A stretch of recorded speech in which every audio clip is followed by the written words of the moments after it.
Going beyond the headlines.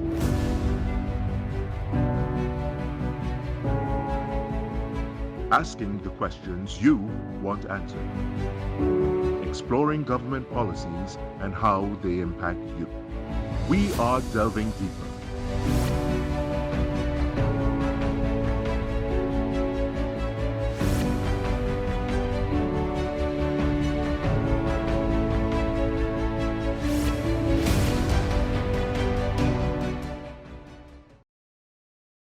Good evening and welcome to Delving Deeper. I'm your host, Kimberly D'Souza. Well, Carnival is 3 weeks away and preparations are underway.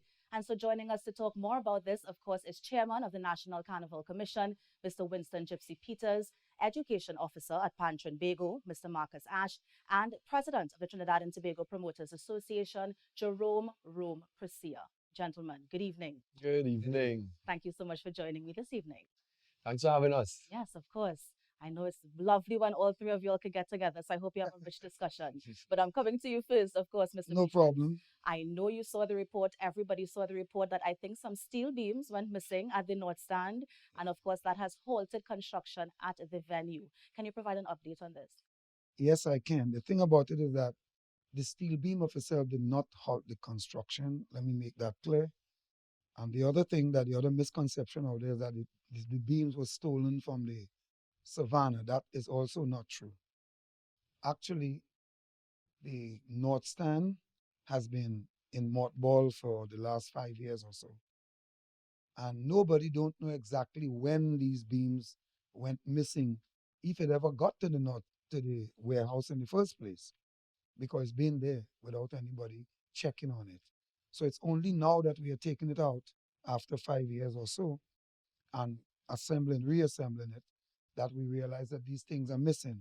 What has halted the construction up there are some disorderly people who believe that they should come to the savannah and get work, not qualified to do what is going on there, but you must hire them.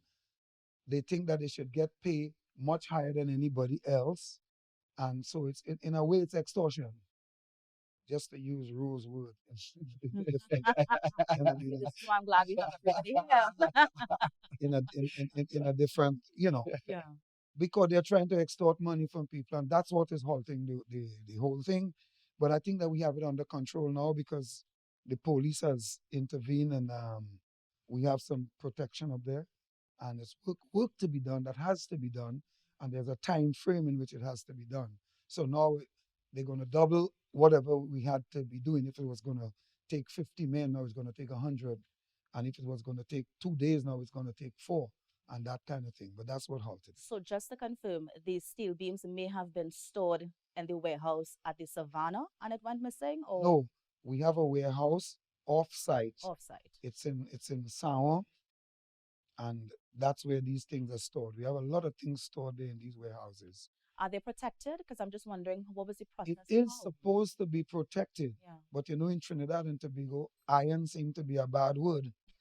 Because I remember they thieved the whole licensing office and whatever they had there to erect the license and went with it until they found it back. So hopefully one day we'll find back ours in somebody's iron scrapyard or something. But the thing about it, it was not stolen from the savannah. So Gypsy, this material for this stand is owned by It's owned by the Yeah, NCC. you see? Owned it. It's owned by the NCC. We paid to fabricate this many years ago. We had an older one, and sometime in 2010 or 12, or sometime between 2012 and 13, I can't remember. I was the person responsible for it anyway. I was the minister at the time. So is it that every carnival we break it down and we build it back up? Yes, every carnival, we have to do that. It cannot remain up in the savannah. You see, that savannah was given to the people of Trinidad and Tobago for a specific purpose, not to really have any permanent erection there. And the same space is used for many activities. As a matter of fact, that's where we have one of our most significant activities, which is the Independence Celebration. Now, as you mentioned, Mr. Peters, it's going to take, if it was going to take 2, it's now going to take 4. Yes. Is it going to be ready for at least 5 It seconds? is going to be ready in time. It is going to be ready in time. You see, I have a song called, it's about a carnival mentality. I say, They say we have a carnival mentality. Well, let me tell you, a carnival mentality in Trinidad and Tobago is the best mentality to have, because anything that has to do with carnival, if it has to be done in 100 years and you only have 1 day to do it in Trinidad for carnival, it's going to be finished. Take it from me. I have seen that a million times. And this is what is going to happen here. It's going to be done because our carnival mentality is going to drive us. That's the initiative for us to do it. Yeah. And it is going to be done. Mr. Ash, I'm coming to you because we have a kind of negative vibe going into the pan semis, of course, with the missing steel beams and that sort of thing. What did we learn from the pandemic that will kind of help us get back on a proper footing? Well, the pandemic actually helped the organization learn. We had a couple of things. One, coming into Pan Trinbago with this executive, with Mrs. Ramsey Moore, the first thing she did is that there is no season for pan. So now every category got their own show, and carnival and pan is spread across the entire year. The second thing that I think would help us in this season that we would have learned from the pandemic, both financially and in marketing, is if you can't come to Trinidad and Tobago for carnival, we'll bring it to you. And that is something that actually the NCC did with the Taste of Carnival that they had, where they did it on a small scale and then we packaged it and added online. The same thing happened for Panorama now, where if you can't come to Trinidad, and I guarantee the North Stand and the Grandstand will be sold out for the semi-finals. As of today, there were people buying tickets by the hundreds. You can allow it to come to you wherever in the world you are through the online pay-per-view and those stuff. So that is something that's working for us as well, bringing in extra revenue and marketing the instrument as well. And as we look forward to this year, what can we expect? Well, this year, what we can expect is the Diamond Jubilee of Panorama. It's the 60th anniversary. We are celebrating Panorama. We have included more bands across the board in all categories. So for the small band, where you normally have 14 bands, we increased it by 216. The medium and the finals, you would have more bands going in. From 10, we carry it to 12. We even for the junior panorama last weekend, we had it where we increased by putting in 11 and 12 places. So it had a tie for 12. So we ended up with 13 bands. But there's going to be more pan all over, pan whole day and night. Whole day and night.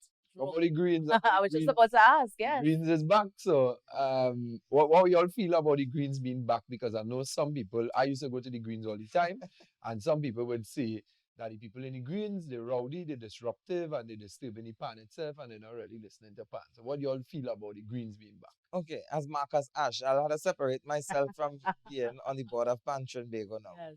As a drill master, music director for a steel band. One of the issues we had, not just with the greens, but even in the North Stand, where you had that rhythm section going between each bands, is actually getting it to stop when the band is to play. So we have to find a way now where we could contain it. So once a band is ready to start, you actually allow that up, because you had bands complain where they were ready to count in the song and you have a rhythm section still going. The players can't even hear to come in. So that is the main thing that we really have to contain is the volume in between the steel bands, because once a band is about to play, they need to hear that count and get in. And I think the events could coincide together. We could all live together. I mean, at the end of the day, it also brings in an extra revenue for the organization through NCC and Pan Trinbago. So I could see it working once we do it the right way. So how we plan to alleviate that, Gypsy? I do believe, let me tell you something, right? There's a certain amount of indiscipline that exists in Trinidad and Tobago, but I do believe that Carnival itself and certain activities in Trinidad and Tobago brings out the best in people in this country. And I do believe that people understand when they come to the activities with Pan in the Savannah, that there's a certain amount of discipline that go with it, and they exercise that. I have seen them do it before. In anything, you'll find a few people that, would not conform. But in a general sense, the people are going to discipline themselves. And I'm sure that the activities will be allowed to carry on the way that has to be done. But having said that, we do have marshals inside of there that would try to conduct whoever, doing whatever is untoward. Yeah. Rome, I can tell you want to come in, but I want to hear from you from the promoter side. Because I know, for example, you all have been having some challenges, especially as it relates to cost that you have to pay to the police officers when they have to come to your party and ensure that the patrons are safe. And so I want to know, is this a new issue that you have been dealing with? And what sorts of suggestions or recommendations do you think the promoters can take as a whole to kind of get over that hump? No, this has been happening for donkey years. It's just that we now have an organization that is brave enough to call out the police on what is actually taking place. Because people have been going through this, and there's a fear when it comes to dealing with police officers of Trinidad and Tobago, that you feel as though if you speak out against them, that you'll be victimized. So we finally have somebody in place who is not afraid to speak out when I see things that are happening that will not benefit the entire industry or the people of Trinidad and Tobago. So that's why you now seen it coming out into the forefront. But this has been happening for years, and people have just been grumbling in their own little private quarters because they're afraid of the police. Yeah. How do you plan to address it? I know you had a press conference recently in terms of maybe making amendments to the legislation. Yes, so what we have to do, well, first, the first step is bringing awareness to the general public as to what takes place. The second step is sitting with the police to see if we could resolve the issue in an amicable manner without us having to go and adjust the legislation. And then thirdly, if we can't find a solution with the police, then we're going to have to adjust the legislation that governs all of these things that take place. Yeah. Because we had a meeting with the police. We fleshed out everything. They agreed that things need to be put in place. A policy needs to be put in place to guide the police service as to how do you assign officers when it comes to events. And that happened in July last year. And we are 6 months past that into the carnival season, and nothing has been done since. But I must say that the police did reach out since the press conference, and we are supposed to have a meeting with them soon. So let's see if we could resolve this. If not, we're going to have to go to the courts, because this is something that needs to be put in place, because you can't have people being subjective when they're issuing police strengths. I will give you a perfect example of this is where I would go to an event in the US or in the UK. I just came from Notting Hill Carnival, where we would have tens of thousands of people at an event, and you would have minimal police officers at those events because they have private security who take care of that. I went to see Manchester United play, Arsenal play, Barcelona play, where you have over 50,000 people in a stadium, and you would have about 20 to 30 officers outside there, but you have the private security who are doing their jobs there. Right. So why it is in Trinidad and Tobago, where we have 5,000 people in a fete, and you have over 100 and something police officers at that event. And then you have to consider what's going to happen Carnival week. If you're sending over 100 officers, 50 officers to events every single night, and Carnival week where you have over 20 events on Carnival Friday alone, so then our entire police force is going to be in effect. So what's going to happen if there's an incident that takes place in the general public? Everybody in effect. So those are the kind of things that we need to take into consideration when we are assigning police officers to events. So I mean, I am a very meticulous thinker when it comes to these kind of things. So I sat with the police. I came up with an Excel calculator that shows them the different risk factors that affects events and how you could make sure and maneuver that, where you say, okay, it's in a hotspot area, the event is a certain type of event. If it's a church sit-down event or an all-inclusive event versus is a cooler Juve event, then you have different risk factors that affect the event, and you will know how much police strength to send. But coming out of that conversation, has the fee changed? No, Same. nothing has changed. Yeah. It has actually gone up. So the police strengths that we were seeing in 2020 are actually less than we are seeing now. So now we're coming out of the pandemic, and the mumbling on the ground amongst the promoters is that the police are saying two things. They're saying this is the mother of all carnivals, so therefore more people going to come out. And two, the crime rate has gone up. So they need to send out more police officers. But I asked them, whose responsibility is that to keep the crime rate down? Is it the promoters? So if the crime rate has gone up and the police are not able to take control of the crime rate, we, the promoters, have to pay more money for that. If you want to send more police to the event to make sure it's safe, we fine with that, but not at our cost. That's not fair to us. Our bottom line will be diminished when it comes to that. Yeah. Now, you mentioned that they are increasing the police presence in the parties because they think that, of course, it's going to be the mother of all carnivals. Are you seeing that on the ground? No. We are not seeing it, and we are not afraid to say this. We know this is the mother of all carnivals, and it's being touted as that. And I mean, the hotels have been booked and the flights have been booked. So Carnival Week itself is going to be great. We have a lot of tourists coming in. But what we have been seeing so far in terms of the events, we have seen every single event has seen a reduction in its numbers. So we have fets that have had 15 to 50% drop in numbers in attendance so far. So therefore, when we see in our suppliers' costs increasing, we see the police costs increasing, everybody want to increase their costs, and we have less patrons, then we are going to be making losses. There are a lot of promoters so far that have been making losses as we head into the season. What is the main reason you think for this? Is it the COVID? Is it the crime? What do you think?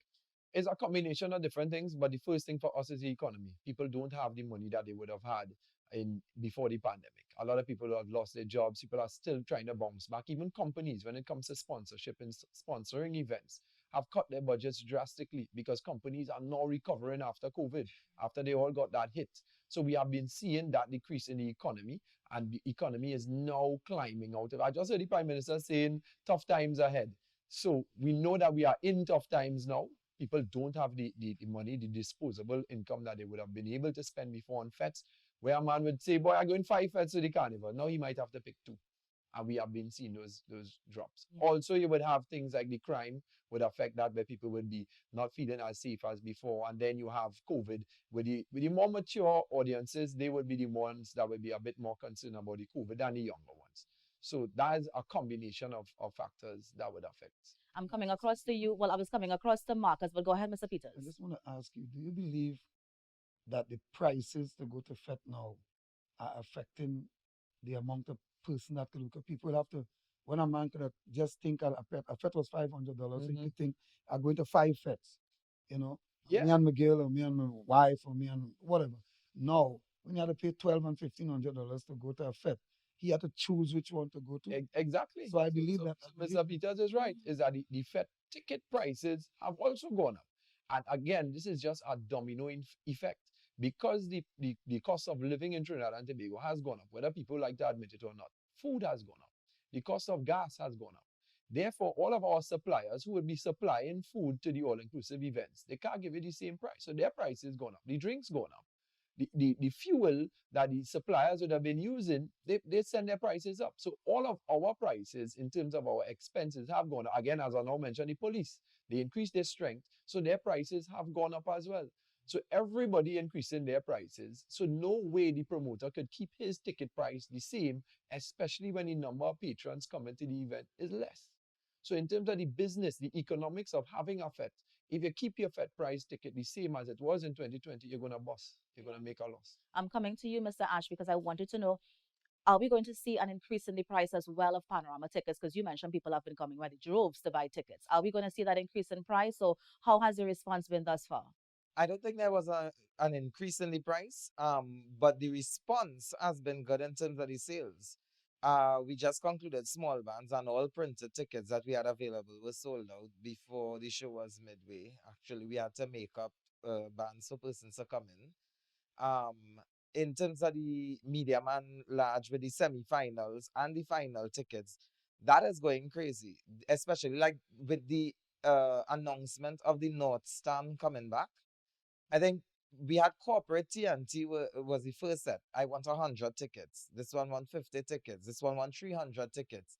And that was how the sales was coming for the North Stand. So I won't be surprised if by the next 2 days or so, North Stand is completely sold out long before the event. The grandstand, you get more of the mature persons who are, strange enough, still coming to the pan events. I guess it's not a FET where they have to stand up all night or whatever. It's more a sit-down event. So the tickets are going pretty well. We are more or less short-staffed right now in Trinidad because we have to put persons on a 12-hour rotation in the treasury and at head office to sell tickets as well, because people are just coming for it. Yeah. I want you to chime in, Mr. Peters, but I want to talk about that difference in events. Is it that people are more interested in the pan than the more expensive all-inclusive, or what you think can be causing that sort of difference in the response to different events? Well, traditionally, the pan semi-finals have always been one of the biggest events in Carnival, up at the Savannah. And I think it's no different now. And like I said, the ticket prices have not been escalated to the point where it is prohibitive for people to pay for it.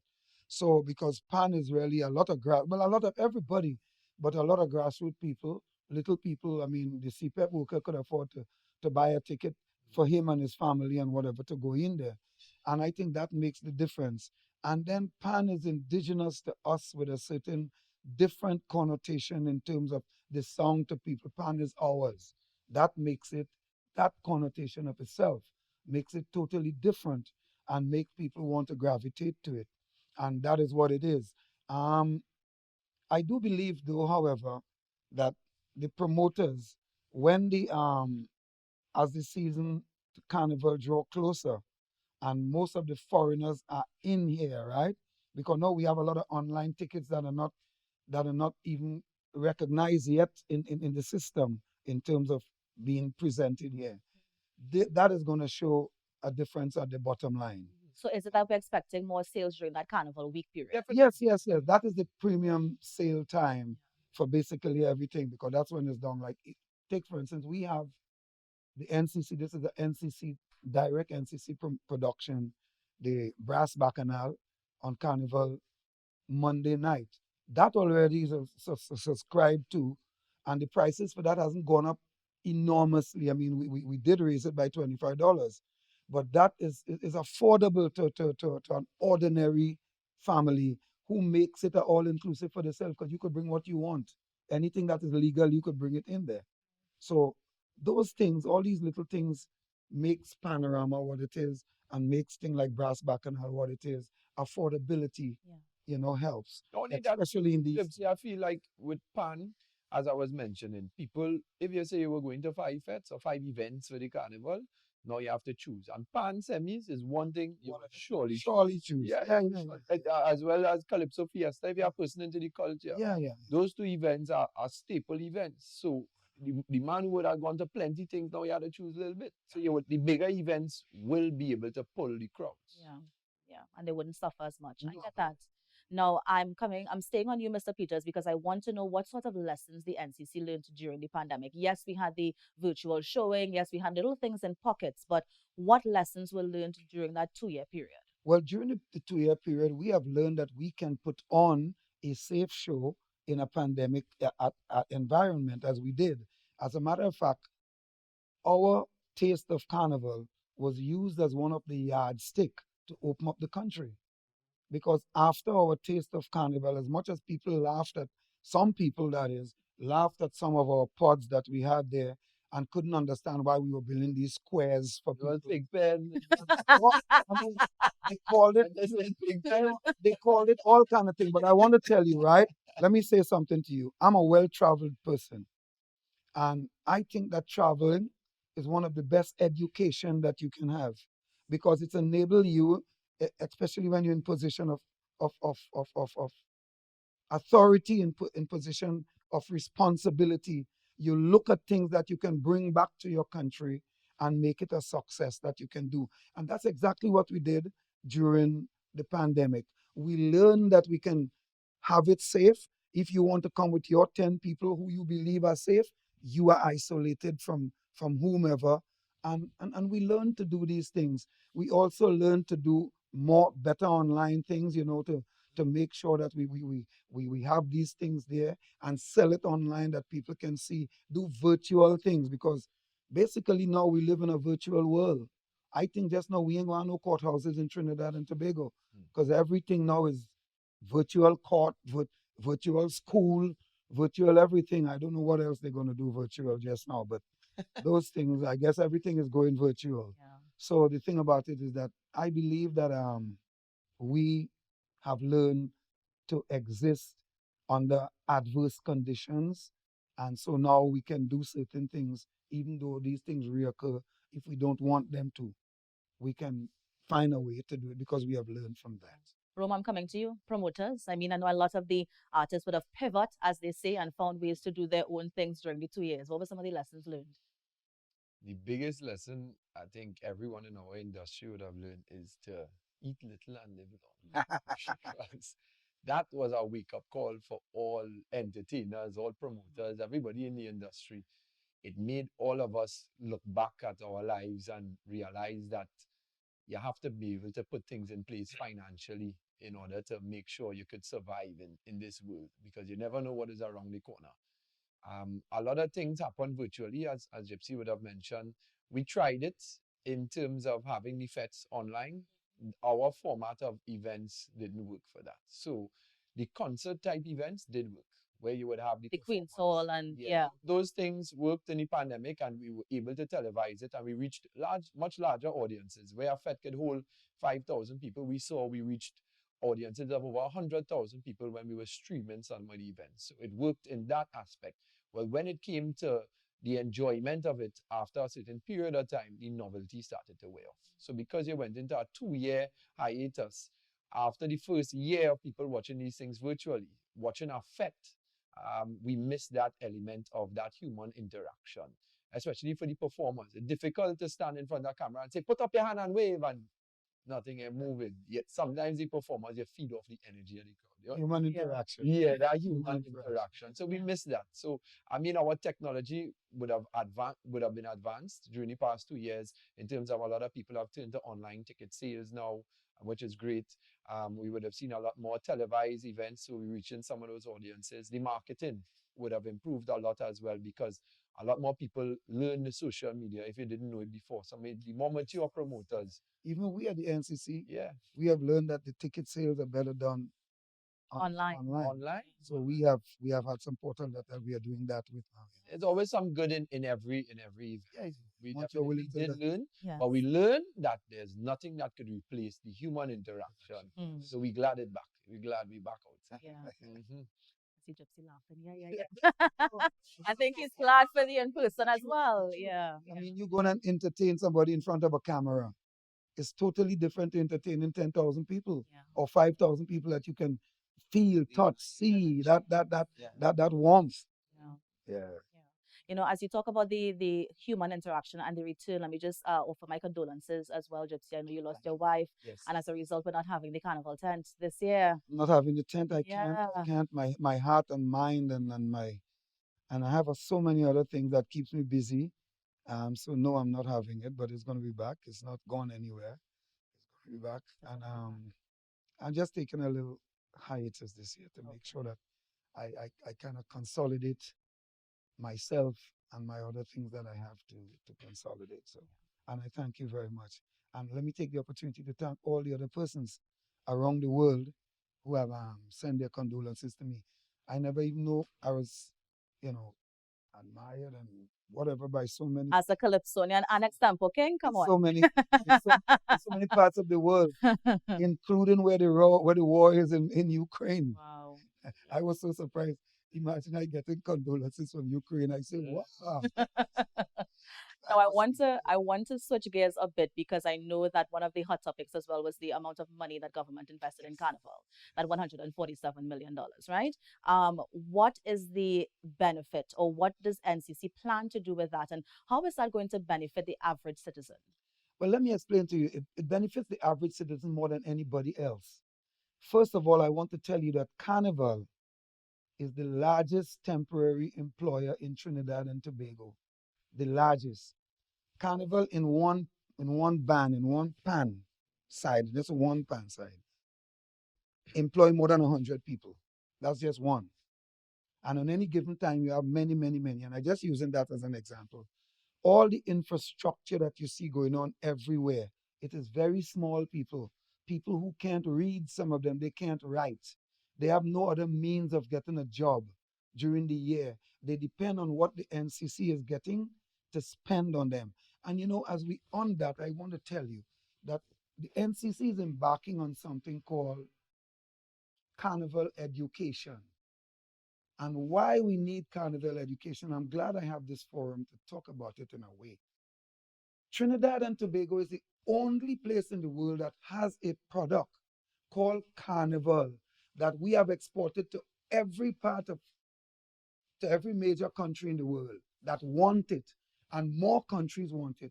And we bad talk that very product in Trinidad and Tobago, malign it in every single way. Even though we have exported it, it's one of our greatest export out of this country, Carnival. But what people don't understand, the government gave us 150, 100, let's say $150 million. I am saying that. That $150 million is going nowhere out of Trinidad and Tobago, nowhere. It is being spent on every single citizen in Trinidad and Tobago, regardless of what form of participation you are involved in the carnival, whether it is mass, pan, making mass, building things, or doing whatever, contractor, whatever you are. That money goes right around to our citizens. At the end of the day, it goes nowhere out of Trinidad and Tobago, that particular money, that $150 million.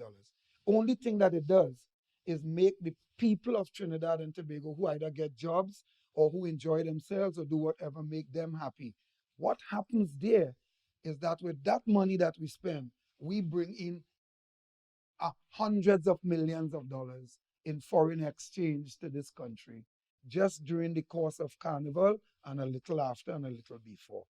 It brings in hundreds of millions of dollars that then goes to build hospital, help you fix your road, help to pay for your education, help to do every single thing. And you know what?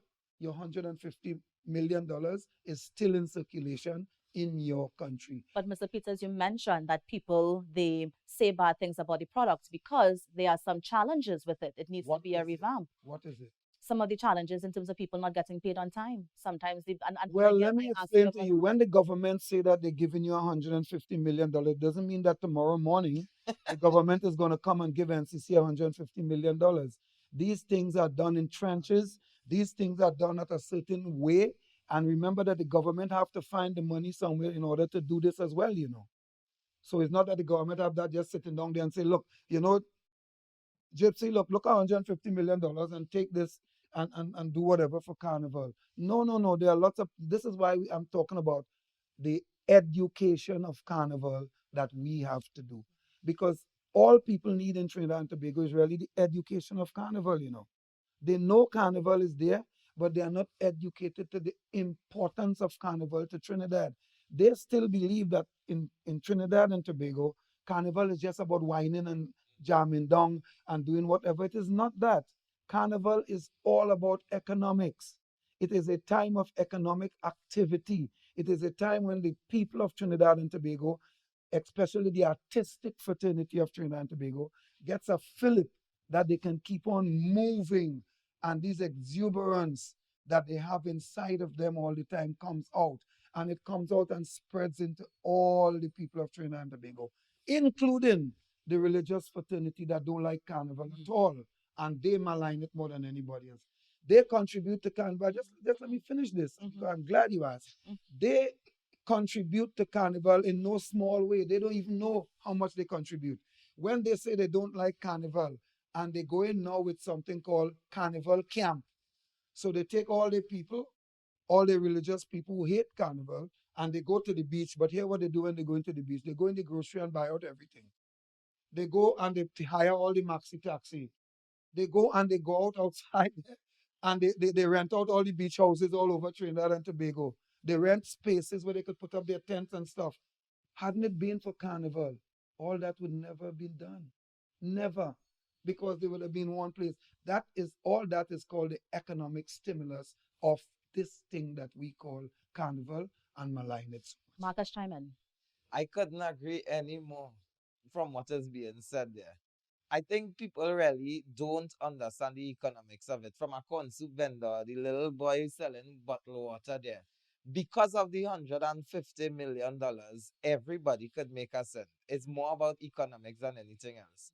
Trinbago, do we think that it could be more money invested in? Of course, but not gonna fight the government if you don't have that. We understand we just came out of a 2-year pandemic. So we have to decide, how do we cut costs and try to make more in the given circumstances. At the end of the day, the Steel Band movement is the oldest cultural organization in Trinidad and Tobago, the entire Caribbean. We are older than the PNM and the UNC, and we have been resilient from day one. This is not the first time Steel Band will ever struggle. We've come through struggle. We were birthed through struggle. And we have always proven to be resilient and to fight and to move forward. And through every obstacle, we've risen from it. That's why I boast about Silpan being where I am. We know how to bounce back. So, based on what Gypsy just said there, I am not going to sit down and say, the government take away this or the government. No, it's just about, you know what? We understand where we just come from. We're going to make it work and we're going to move forward. You understand? One day we will all, as a country, rise again together. And you know what? We'll forget this time. And you know Rome, what? one of- Carnival is going to help us rise. Exactly. Rome, I want to hear your perspective, but I want to hear it as an external stakeholder. We have NCC, we have Panchin Bego, but you are independent. And so what do you think about what the gentlemen are saying, that investment and how it benefits everyone in the country? So it's twofold for me. One is that I definitely agree with what both of them are saying in terms that people don't understand the ecosystem that surrounds Carnival.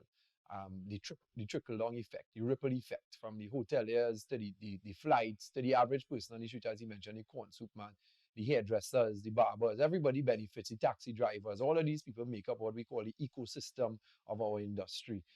So it is very important. So I understand what Gypsy was saying in terms of you're watching the spend that they would spend in terms of infrastructure, but you don't see the ripple effect it has right down to the man on the ground. The thing for us, though, as an external entity, is that we felt slighted this carnival. We definitely felt slighted because we felt as though Gypsy, the government, would have given NCC the money, the $147 million, to put on carnival. But we, as the Promoters Association of Trinidad and Tobago, feel as though the fets, the events that we put on, make up a big part of carnival. Yes, you have Tuco doing the calypso. Yes, you have Pan Trinbago doing the pan. You have the Carnival Bands Association are doing the parade of the bands itself. But when you think about Trinidad and Tobago's carnival, you think about the mass on the road, yes. But carnival itself for us starts Boxing Day. We have events, all of these fets that are put on that make up a part of the carnival. So we felt slighted when we heard the government gave NCC $147 million, and then we not consulted into as to what is the plan for carnival, if anything is being put in place for the fets. I know last year we were included in the discussions of carnival. We were included in terms of them saying, okay, what would you all need? They're going to give us discounts in terms of the venues because of the pandemic. We come out of the pandemic and it's like everybody forget, hey, we're going with the promoters. We get thrown to the wayside. I mean, yes, Gypsy reached out and they invited us to the breakfast that they had with all the stakeholders, which was good. But we felt as though that Gypsy was more of a, you all having a rollout than a consultation with. Well, what we did, let me tell you exactly how I feel about all of this.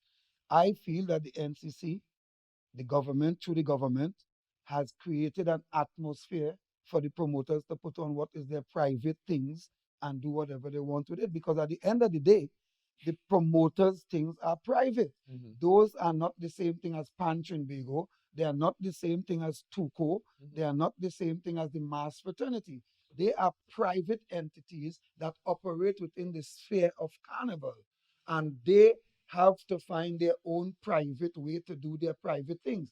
If for some reason there are things that can be done to help in some way, like you said just now, maybe a reduction of, if you want to do something in the savannah, a reduction in the price or something, we can do that. But I don't think that they expect the government to subvent them in terms of. No, we're not looking for subvention. So What we're looking for is consultation. no problem. Want us to sit down and let's say, all right, all you have any plan for NCC for all of these things, promoters, what are your plans? And let we come together because we feel as But the we feds believe make up that, a part of it. the NCC's plans are sufficiently public so that the promoters know to embed themselves into what. But that after the fact, Gypsy, we had to sit down before. If you roll out your plan and we're not included, But listen, then we feel you just said there a while ago, right? And I agree with you that the thing starts in September, October, November, right? The NCC's plans are not into that. The NCC have to wait until we know what kind of subvention that we are getting before we can actually start. We might have plans in our heads. We might even have plans on paper, but we cannot verbalize them or we cannot go ahead and tell and execute them until we know what kind of subvention we are getting. Like take, for instance, Pancho and Bego always have their desire. Tuco always have a desire. We have an obligation to try to fulfill that. but we cannot always fulfill it because they might want, let's take for instance, they might want $1, right? And that dollar might be based on us getting 10. And then when we get $7, okay, we can't give them $1.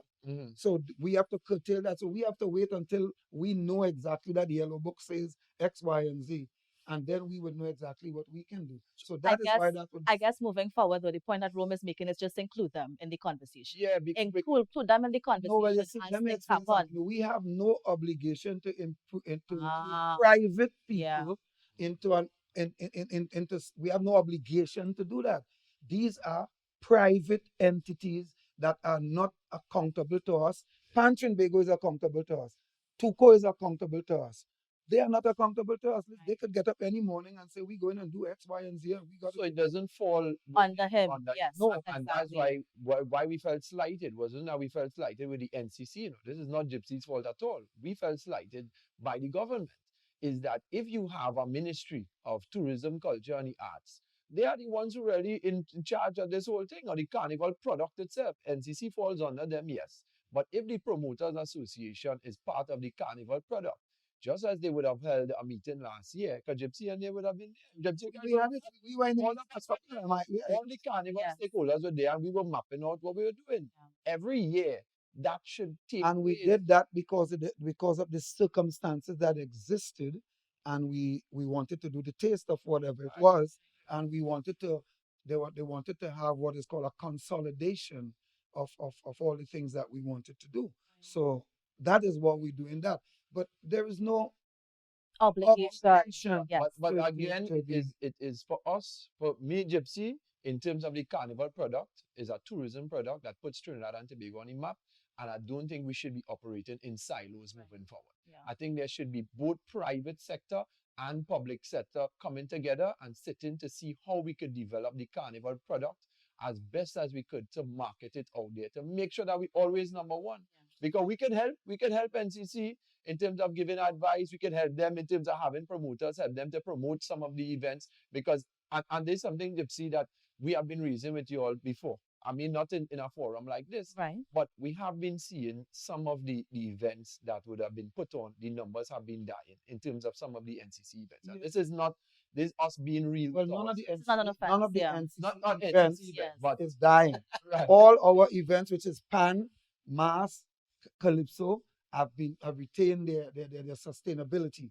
But what has been dying, I know what you're saying, and those are again private entities that in some ways are subvented by the by. Now, Johnson, I'm going to have to pause this conversation because we could stay here all day. Yes. But I want to come back to you, Rome. We're talking about the success of events. You've been talking about the fact that you see the low numbers and stuff like that.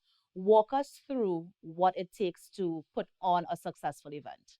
All right. So, in the first step would be acquiring your licenses. So you would have to get a noise variation from the EMA. You would have to get a copyright license from one of your copyright organizations. Then you would have to get a police strength, a fire strength. All of these things are sent to the court for you to acquire what is called a dancehall license. And if you're selling alcohol at the event, you get a liquor license. These have fees attached to them? All of them have fees attached to them. Wow. So it varies in cost. Yeah. Again, as I mentioned before, the highest cost out of all of those things is actually the police. Yeah. So when you get these things now you have the license to put on your event. From there, I would tell you have to do your marketing is your first thing that you have to do. So you're not looking to sell your tickets. So your marketing has to be on point. Now we're in the era of social media, so you have different avenues, different mediums within to market. So you're using social media, one, depending on your target audience. If you're using a more mature audience, you would go after Facebook. If you're using a younger audience, you would use both Facebook and Instagram or TikTok to market to those audiences. You would use the radio. The radio has a wide reach. Some people going on a limb now and using billboards in terms of marketing. Some people use television ads. But those are your main marketing mediums to get your word out there to start to sell your tickets. Once your tickets start selling, now the promoter or the NCC or anybody, the event person will know how many people to expect for the event. And now you start putting things in place as the infrastructure.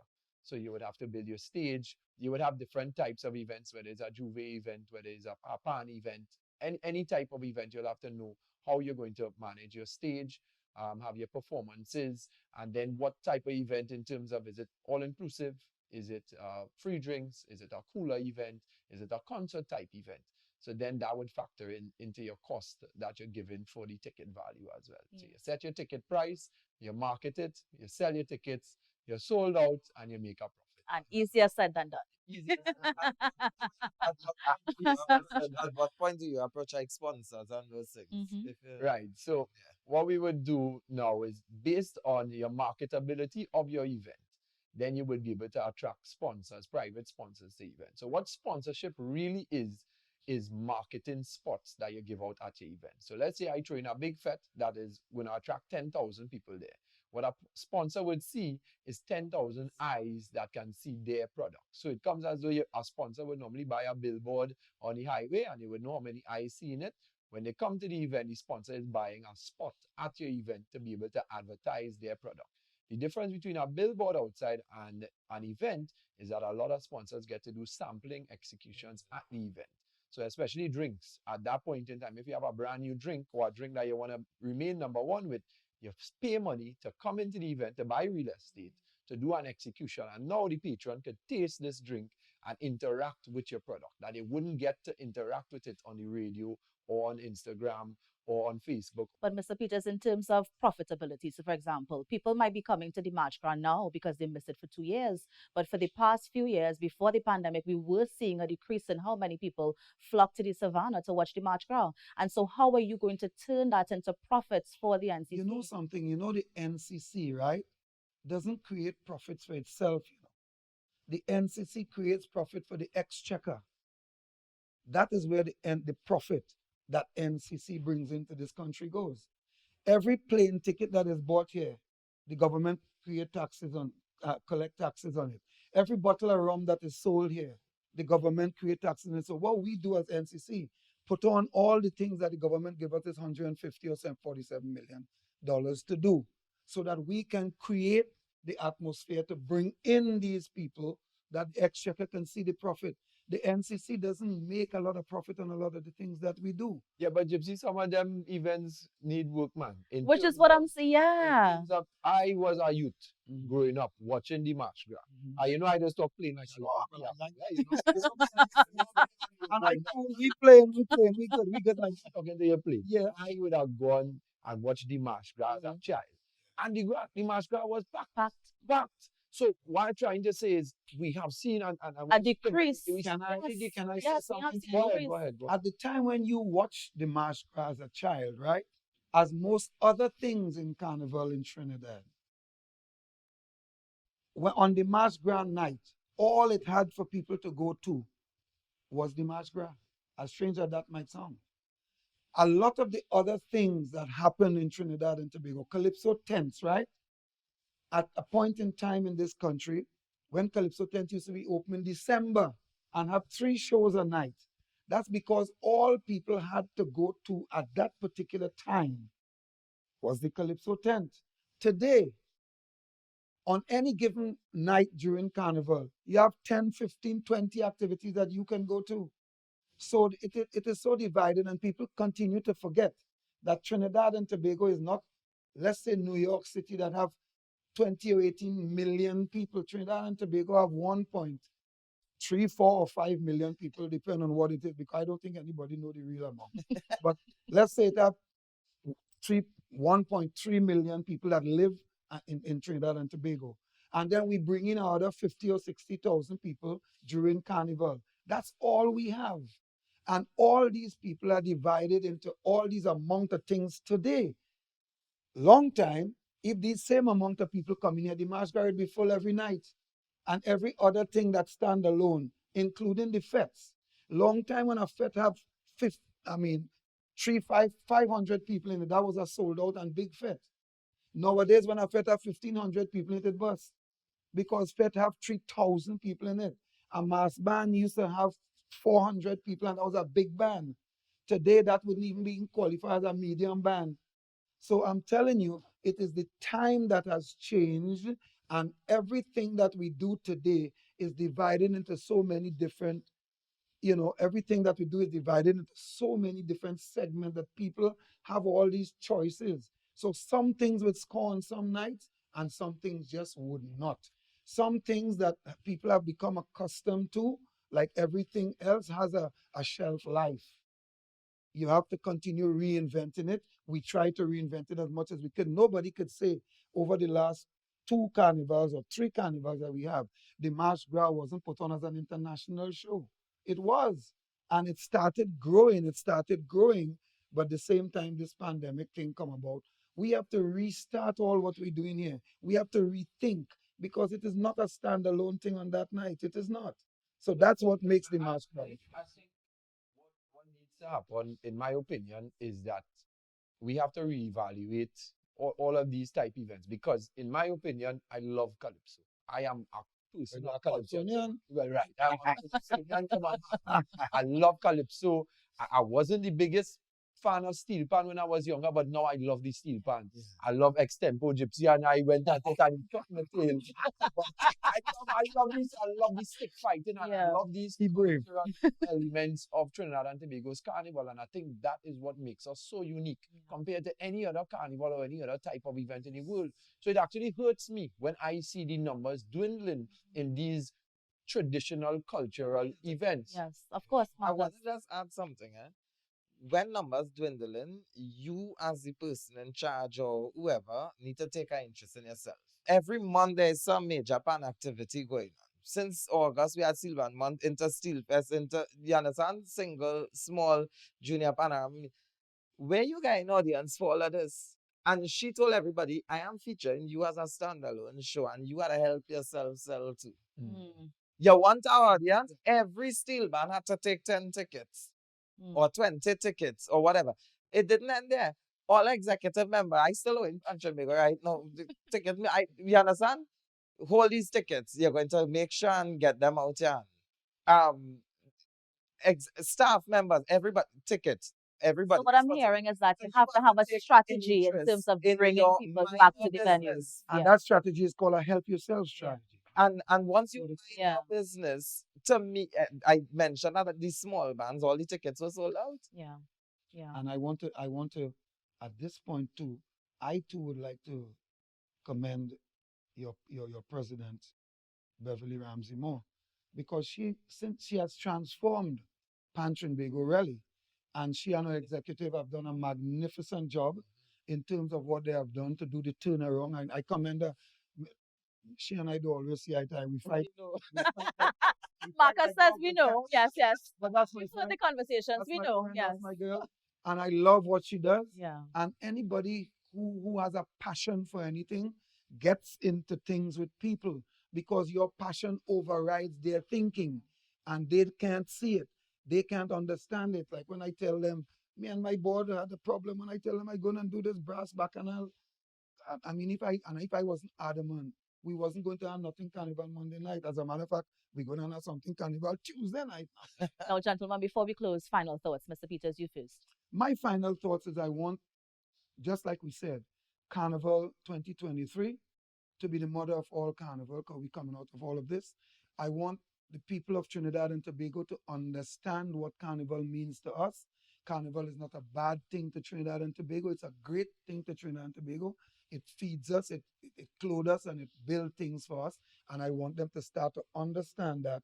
And let's make carnival as disciplined as we can and as great as we can so that when the people come here, they're going to have a good time and they're going to want to come back and bring more money for us. Marcus. to Trinidad and Tobago, I just want to let you all know that we are here. Pan is spirit. Pan will never die. And as the president of Pan Tobago, who came in and announced prosperity in Pan, everybody said, but Pan Tobago broke. What you talking about? We live to see the organization come a long way now. So come out and support the events as well. Thank you. And Rome. For me, I want to see a great Carnival 2023. But what I would like to see is that government come, government go. I think that the focus of Trinidad and Tobago is too heavily based on oil and gas. And I think that our greatest resource is our human resource and our culture. So we should focus a bit more on that. Take the money that we make in oil and gas and pump some of it into the culture, into the arts, into our people of Trinidad and Tobago, because Carnival is one of the greatest revenue earners that you could see outside of oil and gas if we were to focus a bit more on the Carnival product and developing it more. and export it to the rest of the world. Yes. And I think that's a great place to end. Rome, Marcus, Mr. Peters, thank you so much for joining us on this week's episode of Delving Deeper. Thank you for having us. And on a programming note, there will be no Delving Deeper for the next 3 weeks as TTT covers the Pan semis, Pan finals, and of course, the March Gras. But have no fear, we will be returning from February 26th. I am Kimberly D'Souza, and on behalf of our entire crew, have a safe carnival and a great night.